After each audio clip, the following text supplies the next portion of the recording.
Então, pessoal, 19h01, né? Tem bastante gente entrando, mas vamos respeitar o horário, até porque nós temos um horário, uma hora de transmissão, né?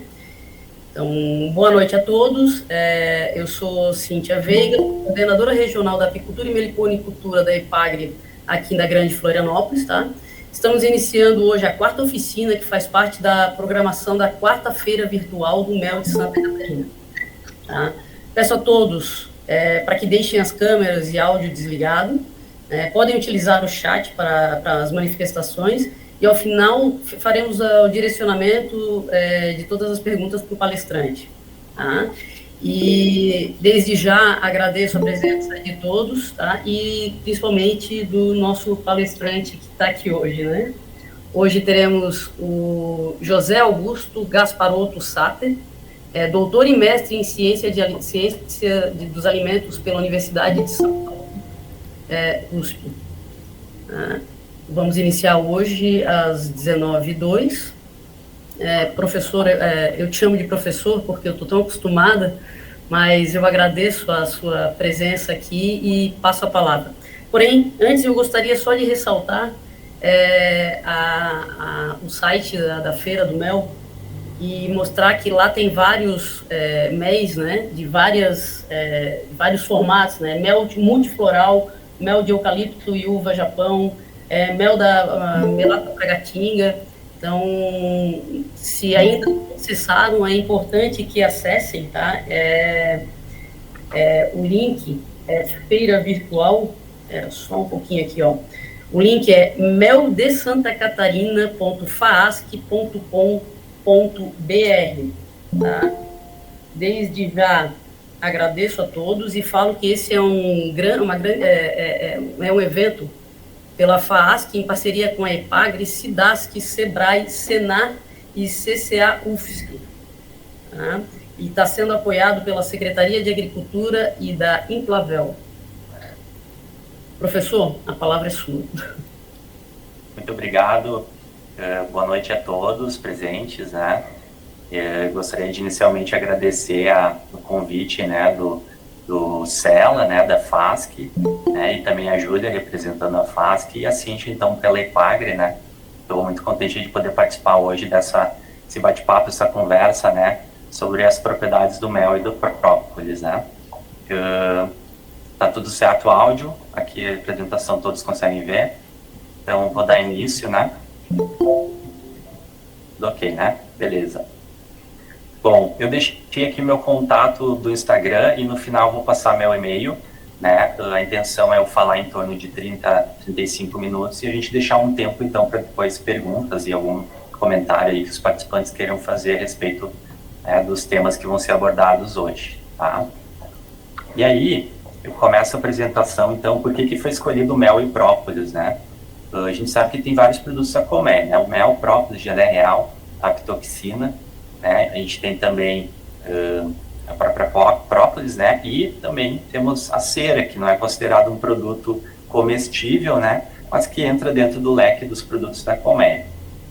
Mas esses dois produtos, especialmente o mel, né, e a própolis, são os dois produtos que são mais estudados em termos assim de artigos científicos, de estudos científicos, né? Com alegações de propriedades para a saúde. E aí, antes da gente começar a falar sobre essas propriedades para a saúde, eu trouxe aqui essa publicação que foi feita no ano passado, né, em dezembro, publicada na BBC News, né, pelo André Biernat, que é um repórter da BBC, né, justamente levantando uma questão muito importante sobre o perfil de consumo, né, do mel aqui no Brasil. E aí ele botou como título da apresentação, né, da reportagem, fraudes, escassez e tradição. Por que o brasileiro ainda consome pouco mel? É uma questão que eu costumo abordar aí nas apresentações, né, nos congressos que a gente teve aqui, o COSBRAPIM em Blumenau, antes em Chapecó, né, sobre por que o mel ainda não deslanchou no mercado interno, né. E alguns pontos que ele levantou e que são importantes aqui para passar para vocês.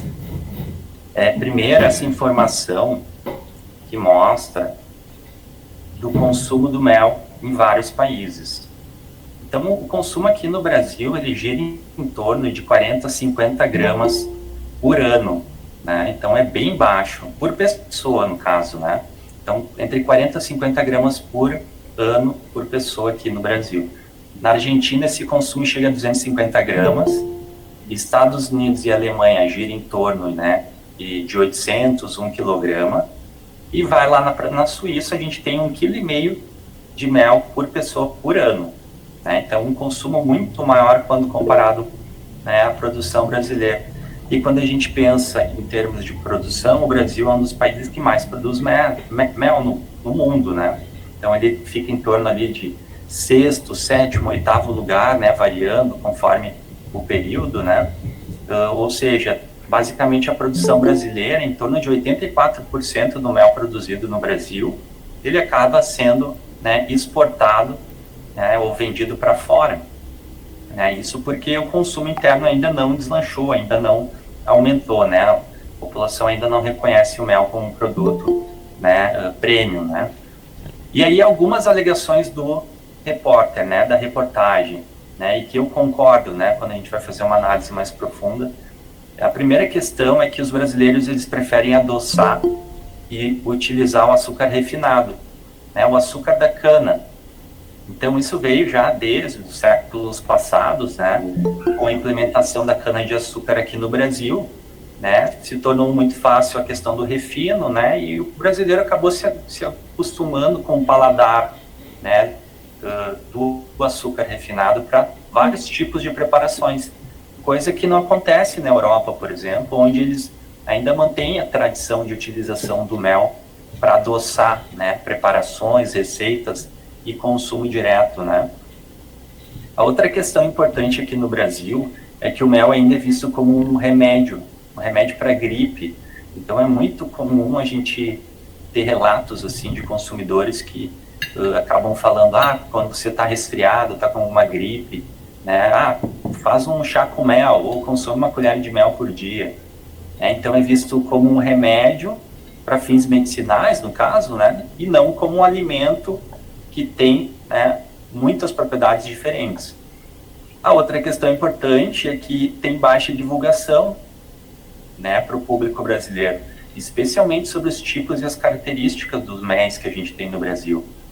Né, e nós somos privilegiados, porque temos uma fauna, né, e especialmente uma flora muito diversificada, né, uma biodiversidade muito interessante, e que pode ser explorada para fim de produção de produtos da colmeia. E aí eu não estou falando aqui apenas de Apis mellifera, né, abelha tradicional, mas também dos meliponídeos, né, as abelhas nativas aqui do Brasil. E por último, a importância da ciência por trás, né, da divulgação das propriedades e benefícios para a saúde quando a gente consome os produtos da colmeia. Né? Então, isso é necessário também um programa, um projeto de divulgação melhor dessas condições que podem ser adquiridas por meio desses produtos. Bom, dessa aqui vou mostrar uma linha do tempo, né, de reportagens que saíram sobre os produtos da colmeia nos últimos anos, né, para mostrar justamente como as mídias tentam fazer um trabalho de valorização, né, e aos poucos a gente está conseguindo difundir melhor essas propriedades. Tem alguns chefes de cozinha aqui no país, né, esse aqui, por exemplo, Alex Atala, né, que é um dos principais chefes super renomados, que já valorizam, né, a inclusão dos méis para culinária. Né, e no caso aqui ele fez um trabalho bem interessante com méis de meliponídeos, né, abelhas sem ferrão, e demonstrando aí o potencial dos produtos brasileiros, da biodiversidade, para valorizar a culinária brasileira. Seguindo aqui, nós temos reportagens sobre o mel, né, e os benefícios para a saúde, e também o pólen apícola, né, que é um complemento alimentar riquíssimo em bioativos, né, substâncias importantes para a saúde. No caso aqui, cítrico e floral, pólen de abelha nativa acrescenta acidez a pratos e bebidas. Então, uma nova tendência, né, que começou lá em 2017, 2018, da inclusão de produtos das abelhas sem ferrão, as abelhas nativas, para a valorização da gastronomia nacional. Né? Própolis também Então, seguidamente saem reportagens sobre os benefícios do consumo do própolis, né? Outra reportagem aqui sobre pólen e a questão da imunidade, né, que muito vem sendo falado aí, vem sendo pesquisado, justamente pela sua composição. E aqui, pólen de abelha nativa, ou seja, o pólen, né, não apenas da apis mellifera, da abelha, né, tradicional, como também das nativas. E aí uma nova tendência que está chegando, né, uma reportagem mais atual, que foi publicada nesse ano, né, no jornal de grande circulação aqui de Porto Alegre, no Rio Grande do Sul, na verdade, que é a Zero Hora, que é a questão do terroir para mel, né? Então, o que seria o terroir? É um termo que quer dizer, é um termo de origem francesa, né, muito utilizado para vinhos, que é justamente trazer a questão do ambiente onde aquela planta, a videira, a uva está plantada, né, e o impacto do ambiente no sabor, né, nas características do produto. Da mesma forma o mel, né, o terroir, então, pode também ser aplicado à condição do mel. Né? A gente sabe que o mel ele pode ter diferentes tipos de sabores e que esses sabores são influenciados pela natureza, pelo ambiente onde essa planta está conectada, né? E aqui eu mostro alguns exemplos, né? A gente tem a questão das variações de cor, né, onde a gente começa lá com âmbar mais claro, né, e vai progredindo até chegar ao âmbar mais escuro, dependendo especialmente da origem floral. Né? E aqui no Brasil a gente tem diversas espécies florais que podem ser produzidas. Na região sul, as que têm maior importância, porque são as que mais aparecem, né, na composição, é o mel de flor do campo, o mel de laranjeira, de kitoko, uva do Japão. Temos o mel branco também. E os méis mais escuros, né, mel de eucalipto, aroeira, silvestre e melato, né, muito difundido aí na região Santa Catarina especialmente, né. E aí, mostrando aqui o mapa, a gente consegue perceber que todas essas espécies florais, né, elas têm um grande potencial de produção, né. A gente tem ainda aqui no Rio Grande do Sul, a gente tem muito eucalipto, né? Tem aroeira, tem kitoko, uva do Japão, soja, abracatinga, mais na região dos aparatos de cima da serra, né? Mas a gente sabe que a abracatinga está sendo produzida em grande quantidade na região de Santa Catarina, né? Aroeira a gente encontra no Paraná bastante, mel de soja também. Então são muitas as possibilidades, né? E aí a gente começa a falar de um ponto importante, que é a composição, né? Porque essas espécies florais, cada uma tem características que são bem específicas, né? Então, de forma geral, a gente tem a composição, que é de açúcares, que corresponde a 80% da composição do mel. E aqui eu estou usando uma composição média, pode ter variações conforme a espécie floral, né, que vai dar origem a esse mel. Então, 80% de açúcares, nós temos a água que varia ali 17%, 18%, no máximo 19%, e temos os demais componentes, né? E eu gostaria de chamar a atenção para esses 3% aqui da composição do mel, né? Esses demais componentes, eu diria que é onde se encontra aí o grande diferencial dos méis, né? Porque ele não tem apenas glicose e frutose, que são os açúcares simples do mel, né? Dentro desses 80%. Ele tem também todos esses compostos bioativos. E o que são, né, esses compostos bioativos? São substâncias que podem ser nutrientes, né, ou não nutrientes, mas que obrigatoriamente vão trazer algum benefício para a saúde, né? Então são variados os benefícios. Em seguida eu vou comentar sobre alguns deles, né?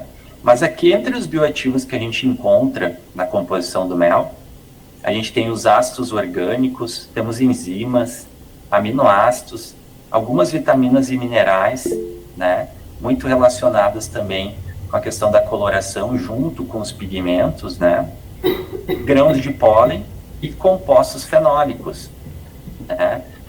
Os grãos de pólen, eles são fundamentais que eles estejam presentes, porque daí a gente consegue identificar se esse mel ele é de kitoko, de eucalipto, de laranjeira, né, ou qualquer outra flor, né? Então, não necessariamente o mel ele vai ser 100% néctar de uma única planta, né? Ele pode ter lá 80%, 90% do néctar de uma planta e o restante de outras, né? Então, pode acontecer essa questão também.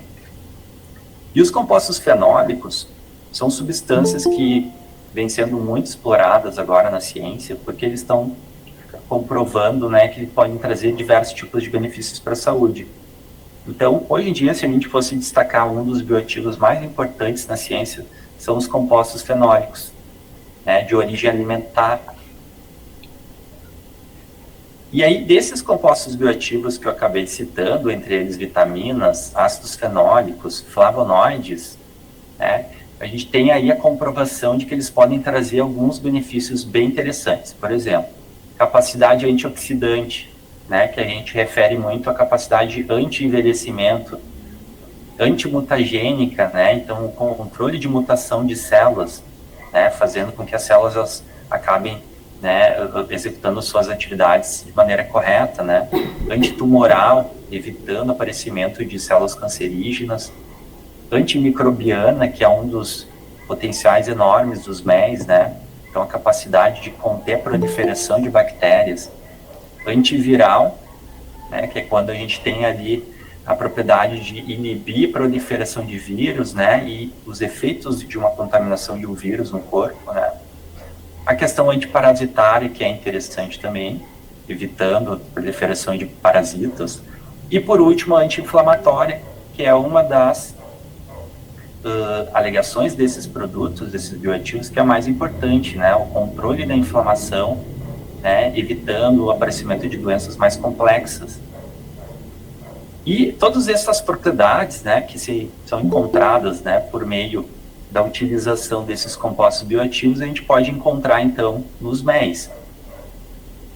Esses compostos bioativos, né, que são aqueles 3% que a gente encontra mais ou menos nos MEIs, eles podem sofrer variação de quantidade, né, especialmente em função das condições climáticas que a gente encontra, né.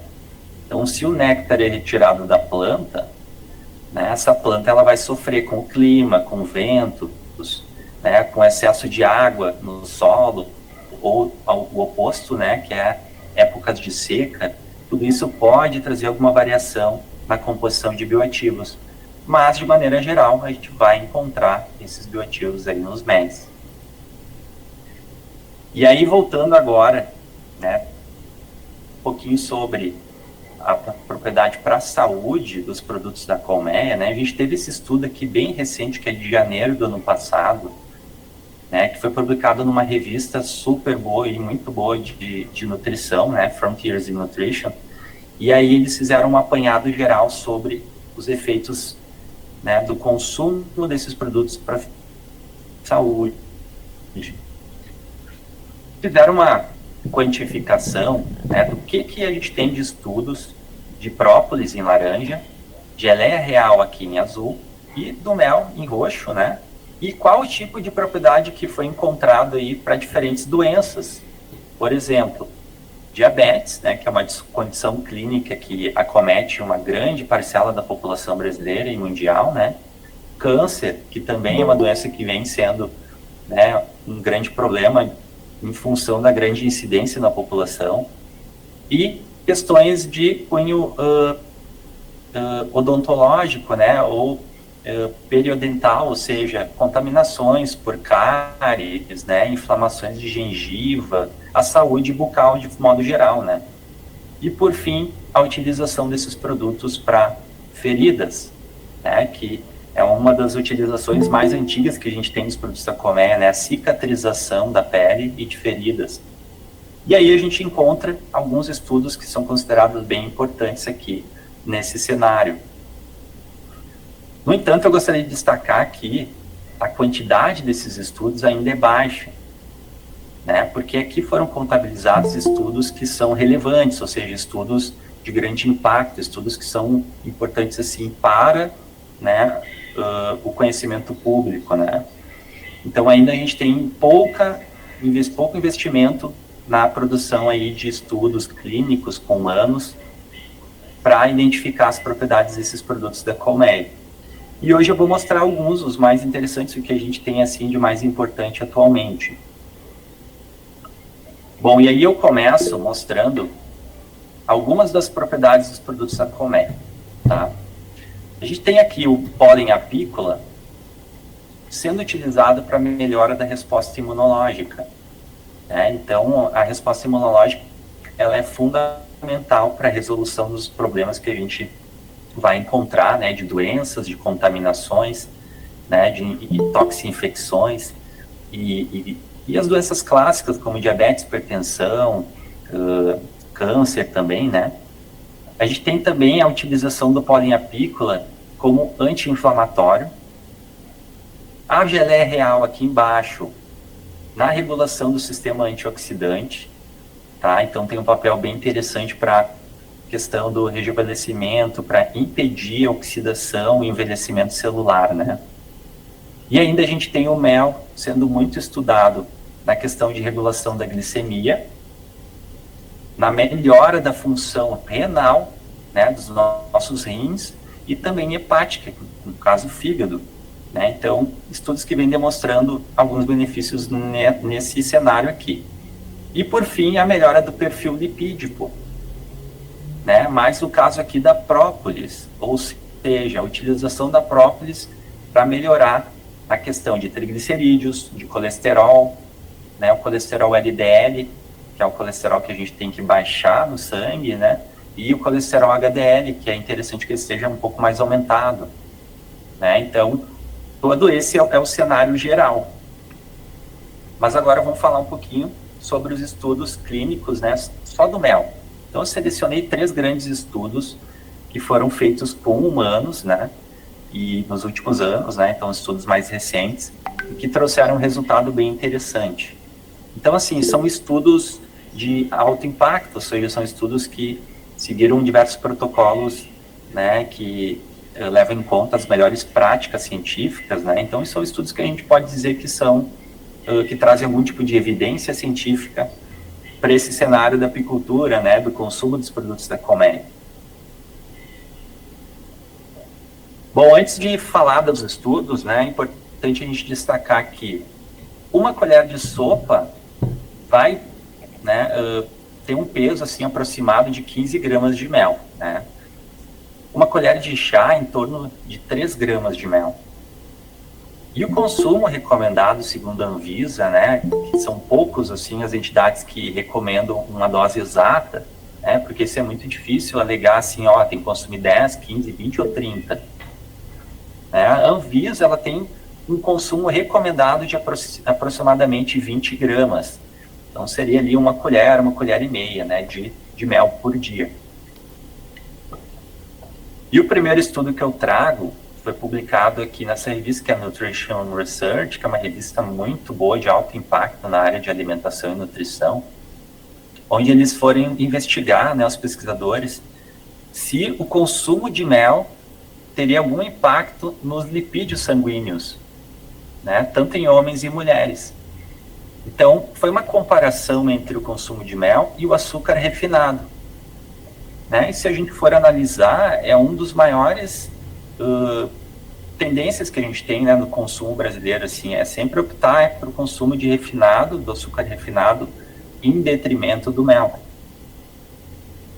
O que eles fizeram? Então, foram 21 homens, 16 mulheres, de 24 a 67 anos. Então, um público bem amplo, né? Dividiram em 2 grupos. Um grupo consumiu o mel durante uma semana, tá? E um mês. E o outro grupo consumiu apenas o açúcar refinado também durante uma semana e um mês. E o resultado, né? O que eles encontraram? O consumo de mel não aumentou o peso corporal, né? O consumo foi de 80 gramas por dia. Vejam só, a recomendação é de 20 gramas, uma colher por dia, né? No caso aqui desse estudo, o grupo que utilizou o mel foi 80 gramas. O grupo que consumiu mel diminuiu o consumo de calorias totais na dieta. Então vejam só, o comum é a gente utilizar a sacarose, que é o açúcar de mesa, açúcar refinado, e a gente sabe que o consumo em excesso de sacarose vai levar a desenvolvimento de doenças, acúmulo de peso, acúmulo de gordura no corpo, né? Além de alterar a glicemia no sangue. Mas com o mel não aconteceu isso. E qual foi a explicação?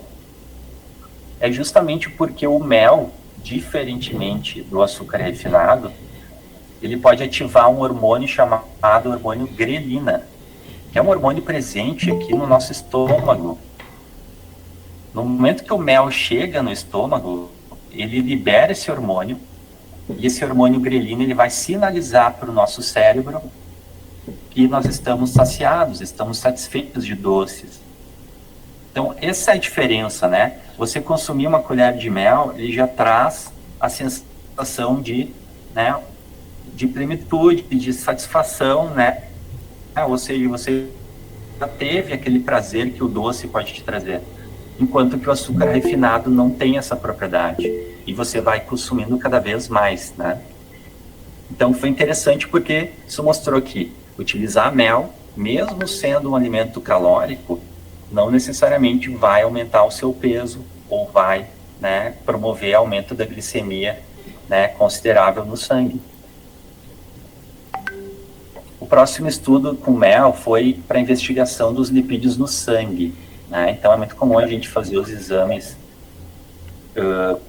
Tá tudo bem, gente? Tá até aqui? Tudo tranquilo, dá pra...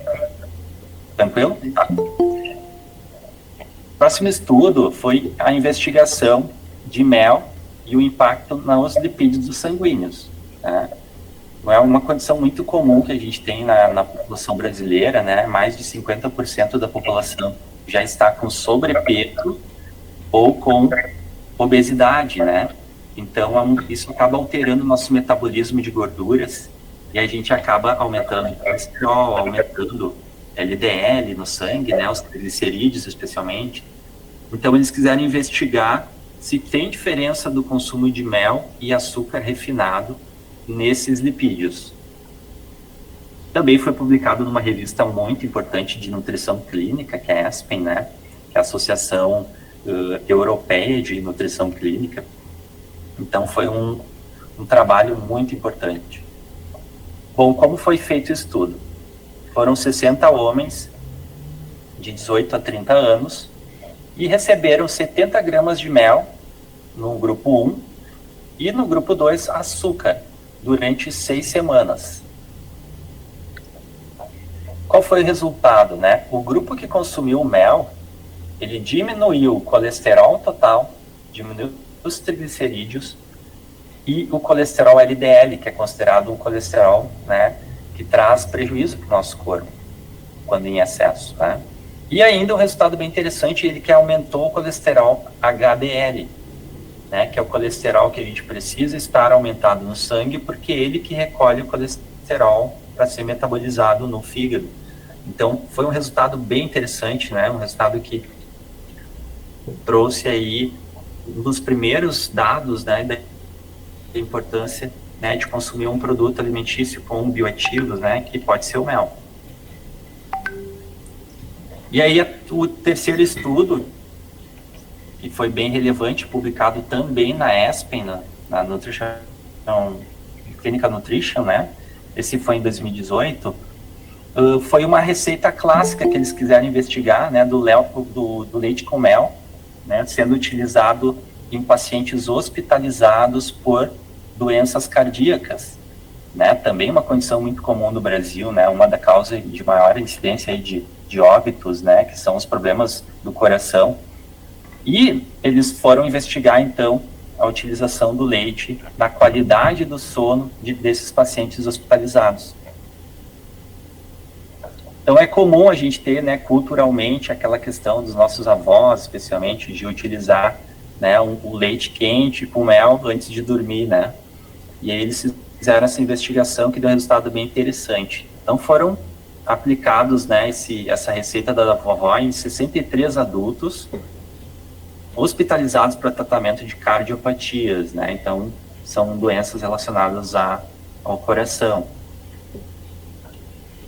Então, foi ofertado um copo de leite com mel antes de dormir, e o resultado encontrado do estudo é que o grupo que recebeu leite com mel melhorou a qualidade do sono após 3 dias de consumo.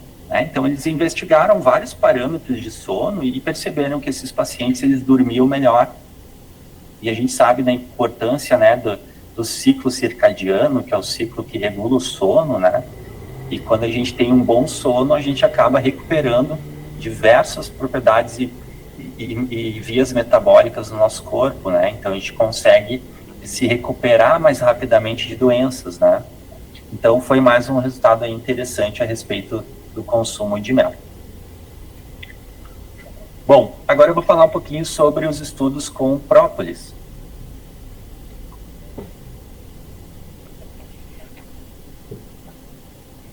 Bom, a própolis já vem sendo estudada há muitas décadas, né? E aqui no Brasil a gente tem uma cultura científica bem interessada nesse produto, né? Então a gente encontra estudos bem interessantes, especialmente do ponto de vista de composição, né? E propriedades para a saúde. E o própolis é uma substância resinosa, né? Basicamente é retirada, né, dos brotos florais, de botões florais e de exudatos de plantas, né? A abelha, tanto a apis mellifera como os meliponídeos, né, elas coletam esse própolis e levam para a colmeia.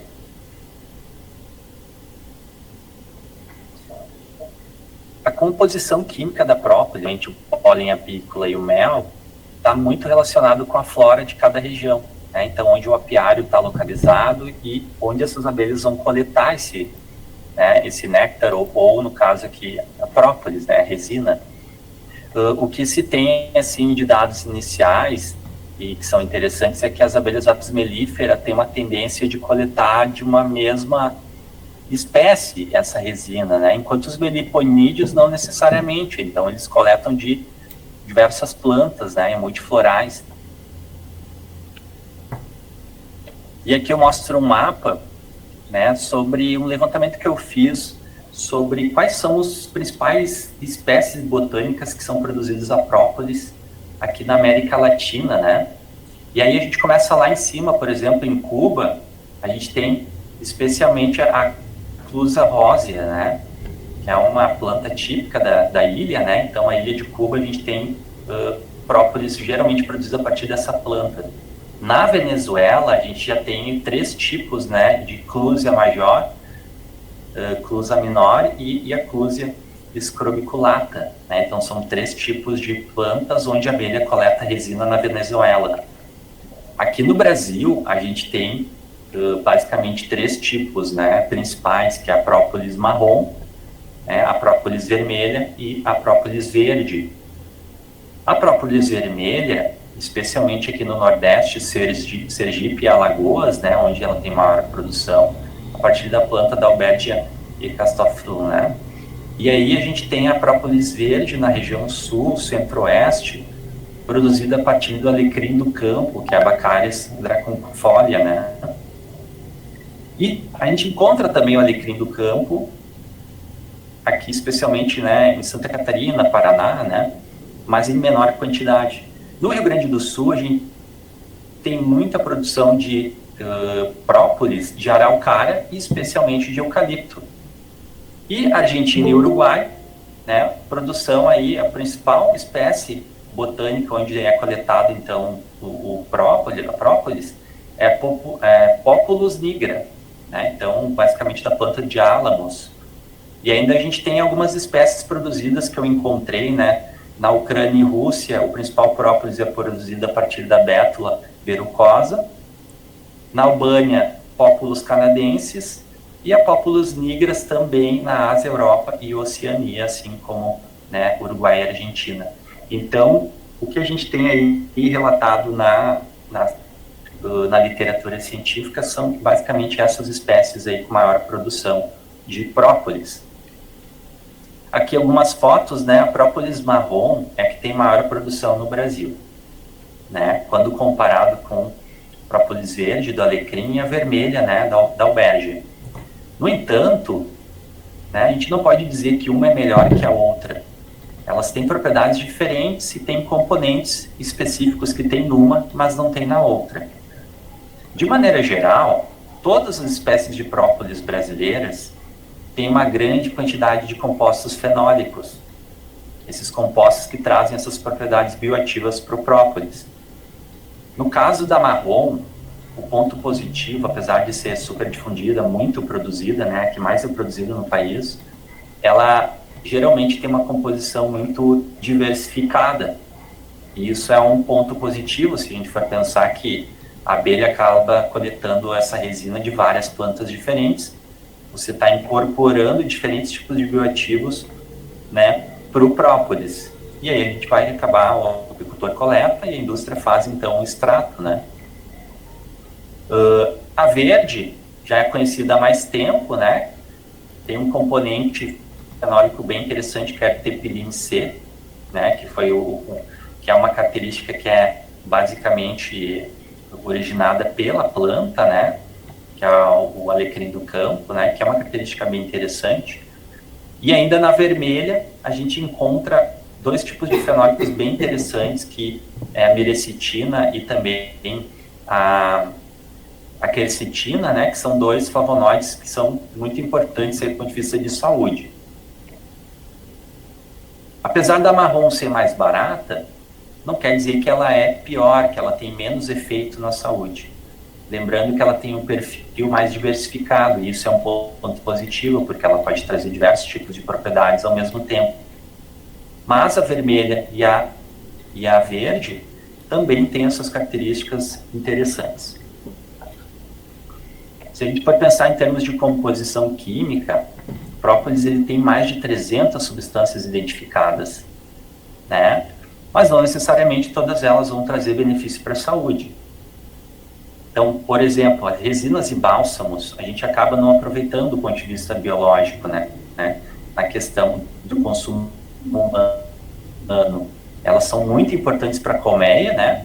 Para justamente trazer a vedação, né? A proteção para a colmeia, assim como as ceras, 30% a 40%. A partir daqui, assim, a gente pode ter algum benefício, que são os óleos essenciais, os grãos de pólen, e minerais e vitaminas, né, em menor quantidade, mas também estão presentes.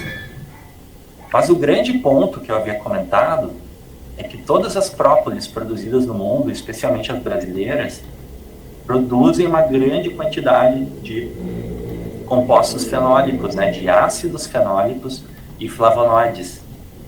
E isso está muito bem comprovado, relatado na ciência, né, que quando a gente consome esses bioativos, esses dois bioativos, a gente tem a prevenção, né, do desenvolvimento de algumas doenças e pode também auxiliar no tratamento. E aí vou mostrar agora, então, né, nessa parte mais final, 3 estudos também com utilização da própolis. Esse primeiro estudo foi publicado numa revista bem importante da parte de urologia, né, que é todo o cuidado aí com o nosso trato urinário, né, os rins, bexiga, né, a parte genital. E aí eles avaliaram o consumo de um suplemento de própolis com cranberry, que é uma fruta vermelha, né, na infecção urinária. Né, a infecção urinária que vem acometendo aí muitas mulheres, né, e homens também, mas em maior quantidade de mulheres, e sempre sendo necessária a utilização de antibióticos, né, de origem farmacológica para poder controlar esse tipo de condição. No estudo foram utilizadas 85 mulheres com idade média de 53 anos, né, e foi utilizado, então, o suplemento em cápsulas por 3 meses. Tá? Então, foi dividido em 2 grupos. Um grupo consumiu placebo, né, que era uma cápsula sem nenhum tipo de composição de bioativos, e o segundo grupo consumiu, então, a cápsula de suplemento de própolis e cranberry, durante 3 meses. No caso aqui, mulheres com infecção urinária.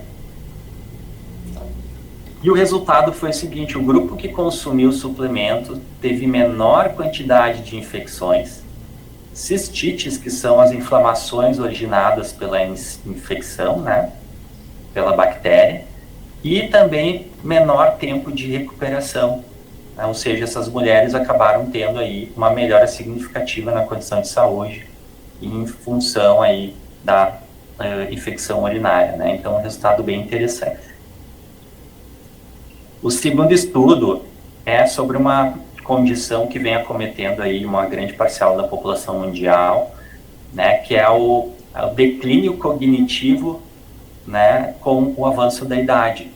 É uma condição que é comum, que vai acontecer, né, mas ela é a porta de entrada, né, para a doença de Alzheimer, né? Então, à medida que a população vai envelhecendo, ela vai sofrer sobre esse declínio cognitivo, né, então perda da capacidade, né, da função intelectual, e em seguida pode ou não desenvolver o Alzheimer, né? E aqui eles quiserem investigar se o consumo da própolis verde brasileira, vejam bem, é um estudo japonês, né? E aí eles investigaram se a própolis verde brasileira poderia proteger esse declínio cognitivo. Então foram 60 participantes, né, entre homens e mulheres, idade média de 73 anos, utilizando, né, por 2 anos de consumo esse suplemento de própolis verde brasileiro.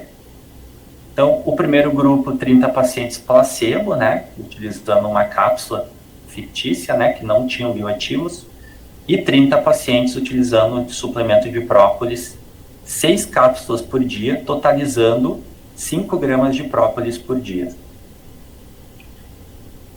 O resultado foi que o grupo que consumiu o suplemento de própolis diminuiu esse declínio cognitivo e também diminuiu os marcadores inflamatórios no sangue, né, que são comuns, né, com o aparecimento desse declínio. Ou seja, a própolis conseguiu, além de diminuir essa evolução, né, essa perda de capacidade do nosso cérebro, também diminuiu a inflamação mediada por esse processo. Então, resultado também significativo. E, por fim, eu trago esse estudo da utilização de própolis, né, um estudo bem recente, foi publicado agora em janeiro de 23, da utilização de própolis no controle de peso e estresse oxidativo. Né, então, o controle de peso é uma situação que vem acontecendo muito no país, né, justamente em função da obesidade, do sobrepeso, né, e muita gente procura fórmulas mágicas, né, e a gente sabe que o melhor tratamento, né, é reduzir o aporte calórico da dieta, aumentar a atividade física, né, e utilizar alimentos mais naturais e também suplementos com bioativos, né. E aí o própolis foi usado, então, para essa tentativa, né, de ver se o própolis pode ter algum efeito no peso e no estresse oxidativo causado por esse processo de acúmulo de peso, né. Então, nesse estudo foram 78 mulheres de 66 a 84 anos, né, então um público mais idoso, durante 12 semanas. Então, foi dividido em 2 grupos, grupo placebo e um grupo consumindo suplemento de própolis, 3 cápsulas por dia, totalizando 680 miligramas por dia, né, nessas 3 cápsulas. E o resultado do estudo mostrou, então, que o consumo de própolis reduziu o percentual de gordura corporal. Então, vejam bem, ela não reduziu o peso como um todo, mas ela reduziu o tecido adiposo, o acúmulo de gordura. Além disso, diminuiu o estresse oxidativo, né? Então, ele acabou melhorando o nosso quadro, né, que é chamado de metabolismo redox, né? Que é justamente a capacidade do corpo em se defender contra a produção de radicais livres, que são substâncias que vão envelhecer as nossas células, né? Então, o própolis teve um efeito bem importante aqui e reduziu a gordura corporal. Então, uma das conclusões interessantes é que é o primeiro estudo que demonstrou, né, que um produto da colmeia pode, de alguma forma, auxiliar na redução do tecido adiposo. Né? Então, mesmo que tenha sido um resultado, né, bem localizado, né, ou seja, bem tímido, né, de redução, a gente tem um primeiro cenário aí desse estudo de potencial de redução da gordura. Que é bem interessante, especialmente numa condição aí de obesidade, de sobrepeso, né? Bom, gente, era isso, foram 6 estudos que eu mostrei, que são super relevantes na área, né? 3 de mel e 3 com própolis, né? E agora eu fico disponível, então, para perguntas, e a gente pode, então, aumentar aí a discussão sobre esse tema, tá bom? Muito obrigado pela atenção. Segue o meu contato por Gmail, né? Se quiserem fazer perguntas diretamente. Posso passar a apresentação para quem solicitar e também os artigos que foram utilizados aqui na apresentação. Tá? Muito obrigado. Muito obrigada, professora. Eu acho que foi muito clara a apresentação, foi maravilhosa. Tá? E, a princípio, eu tenho uma pergunta aqui da Júlia. Ela perguntou sobre... Eu acho que eu posso passar já as perguntas, né, professor? Pode ir direto. Informa para o pessoal, quem tiver questionamento, vai deixando no chat que a gente vai repassando aqui para o professor. A Júlia colocou: já vi abelhas nativas coletando seiva de tipuana, a árvore que sangra, aqui em Florianópolis. Essa seiva não pode produzir uma própolis vermelha? Pode sim. A questão é que, na verdade, todo mundo não, mas a grande maioria dos apicultores, eles acham que a própolis vermelha é só da Dalbergia, produzida só lá em Alagoas e Sergipe. Mas a gente tem relatos científicos de própolis vermelha de outros locais do país e também, especialmente da Ásia, né, da China, especialmente. Então, podem ter sim outras própolis vermelhas, com certeza. Tem outra pergunta aqui, que é do José Dionísio Borges de Macedo. Consumimos muito a própolis por meio do extrato. Gostaria de saber a validade do extrato, conservando ele em frasco âmbar. Assim, o grande problema da própolis é oxigênio. E também a luz, um menor importância, né? Os dois são importantes, mas o oxigênio ele detona muito rápido, né? Ele acaba oxidando esses compostos fenólicos muito rapidamente. Então, você colocar no frasco âmbar, a validade, a gente começa a ver um declínio desses componentes bioativos depois de 3, 4 meses. Tá? Então, mesmo deixando em frasco âmbar, mesmo deixando, né, no abrigo da luz e também de oxigênio bem vedado, ainda assim pode ter perda desses componentes, mesmo que esteja em álcool 70, álcool 80, né? Então, o ideal é não deixar estocado muito tempo. Certo. Risiele Correia da Silva. Tem estudos com melato da Bracatinga para diabéticos? Ainda não. Eu acho que, assim, o mel de melato, ele foi super bem, assim, caracterizado, né, pela professora Ana Carolina Costa, da Federal de Santa Catarina, junto com a FASC, com a EPAGRE, né, e a gente tem a caracterização completa desse mel. E agora é o próximo passo, a professora Ana já começou a fazer alguns estudos com células, e eu acredito que em seguida a gente vai ter estudos com humanos. Seria bem interessante a gente comprovar que o mel de Bracatinga ele tem alguma propriedade para a saúde, né, seria como se fosse assim um dos primeiros méis brasileiros com comprovação de efeito, né, em humanos. Seria legal. Ótimo. Tá, novamente o José Dionísio perguntou: a qualidade da própolis diminui se demorarmos muito de colhê-lo no campo? Sim, assim, qualquer produto na natureza vai oxidando, vai perdendo, né, a quantidade desses componentes bioativos. Se a gente for pensar vitamina C, vitamina E, vitamina A, tudo isso vai oxidando ao longo do tempo, né? E faz parte do processo da natureza, né? Assim como a resina da planta, ela vai perdendo a sua composição, tá? Então, o interessante é a gente colher logo essa própolis, né? E estocar e já fazer o extrato e disponibilizar para o mercado, né? Essa é uma pergunta minha agora. A forma de armazenamento em congelador, ela perde muito ou ela mantém mais a qualidade do própolis? O própolis congelado, ela vai manter por mais tempo, com certeza, tá? Geralmente congelado, ela vai diminuir a atividade enzimática ali da própolis e das substâncias, né? As trocas de elétrons e átomos e tudo mais. Então, é interessante manter congelado, sim. Ok. A Camila Dalmagro, ela parabenizou, né? Parabéns pela excelente palestra. E em relação aos triglicerídeos, tem alguma informação sobre o efeito do consumo do mel? Tenho visto que o consumo de mel aumenta o nível de triglicerídeos. Sim, na verdade, qualquer fonte de carboidratos simples, né, que tem muita glicose, frutose, sacarose, lactose, tudo isso são açúcares simples que vão aumentar a triglicerídeos no sangue, né? Então eles vão parar no fígado, e o fígado, se não utilizar essa energia para o metabolismo energético, vai acabar acumulando em gordura. Aí transforma em triglicerídeo, porque triglicerídeo é a forma de transporte, né, desse excesso de açúcar que não foi utilizado, né? Mas assim, não existe comparação. A glicose, ela é absorvida muito mais rapidamente e ela é transformada mais rapidamente em triglicerídeo. A frutose, que é o principal componente do mel, não é tão rápida essa velocidade, então a gente não vai produzir tão rápido gordura no sangue.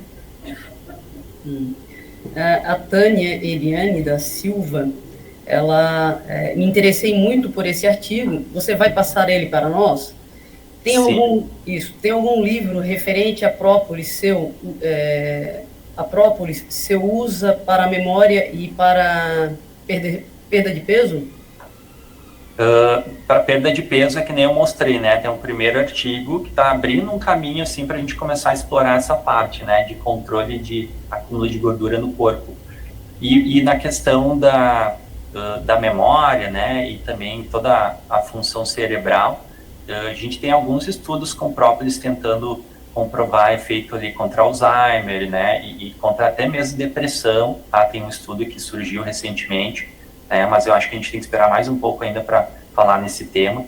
E como eu mostrei no artigo ali, que a utilização de própolis pode diminuir o declínio, né, que é comum quando a gente está envelhecendo, né, o declínio cerebral, da atividade cerebral, né. Cândido Norberto Noel.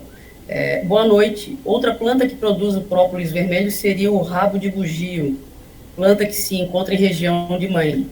Foi uma informação que ele colocou. Isso. A rabo de bugio é a da alberge, aquela que eu coloquei. O nome popular é rabo de bugio, exatamente. Certo.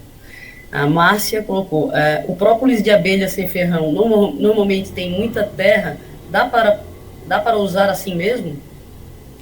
Não, isso é importante, uma pergunta importante. Qualquer produto da Colmeia que a gente for produzir tem que ter controle de qualidade na hora da produção, né? Então, se a própolis tem muita terra, se tem muito resíduo de madeira da colmeia, raspagem, né, ou se a abelha traz sujeira, a gente tem que, no laboratório, fazer um processo de filtragem.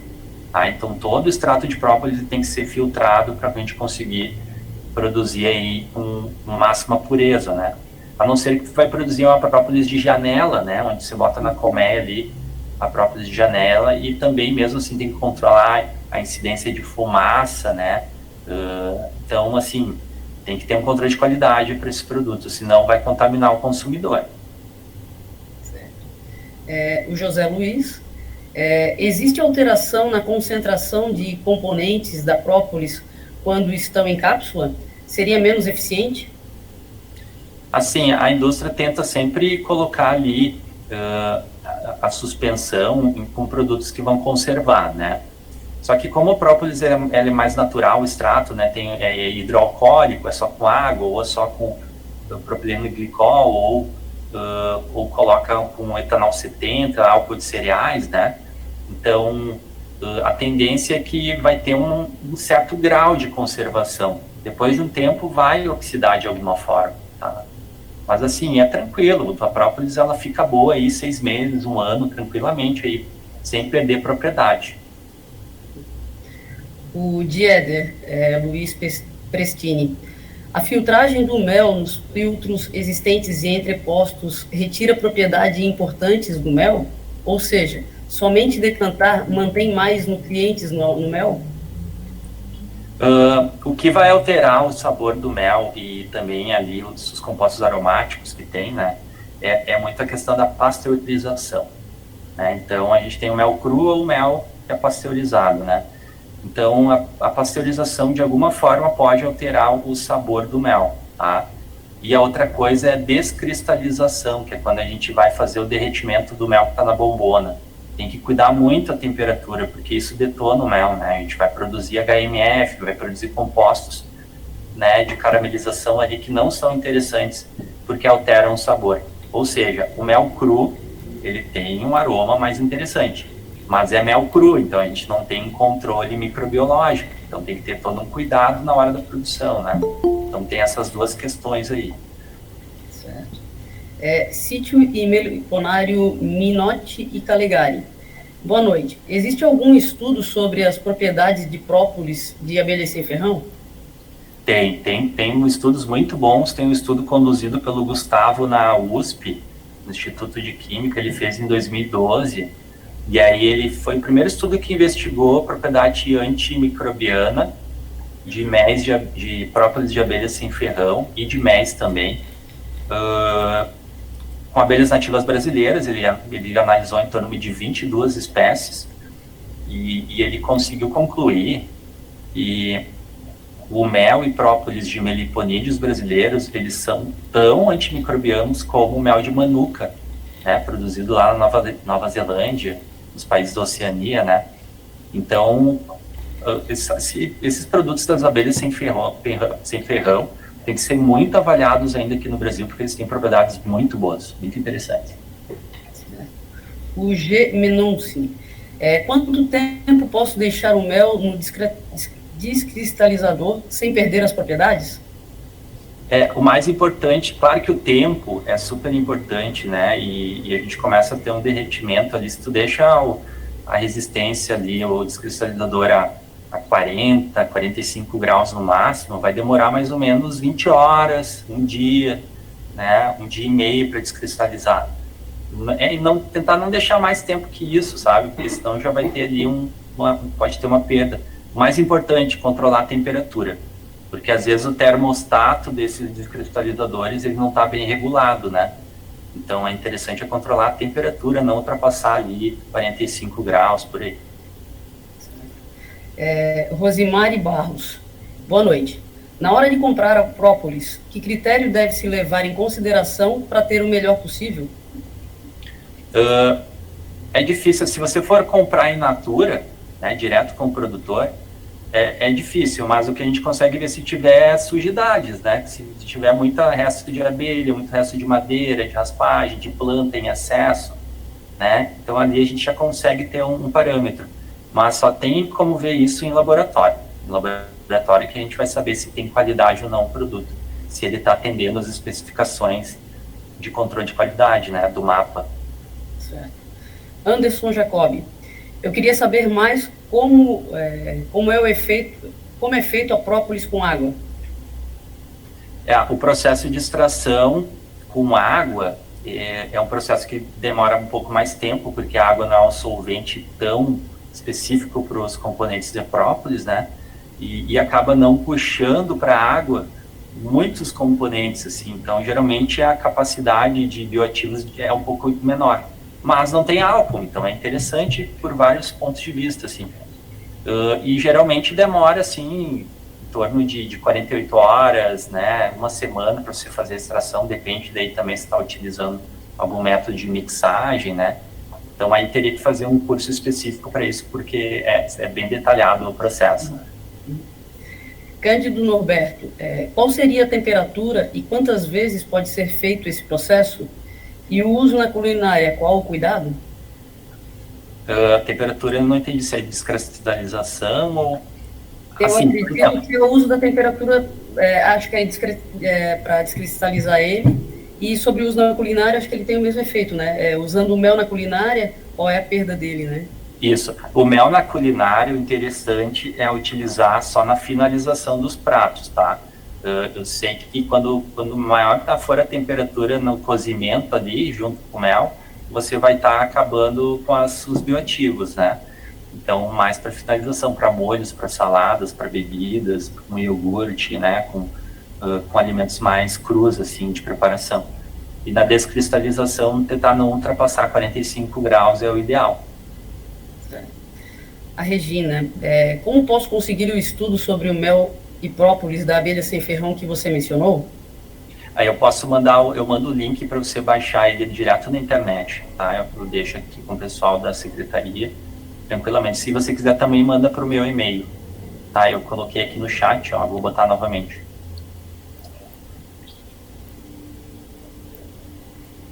Ótimo. Tá ali, professor. A princípio eram essas as perguntas, tá? Maravilha.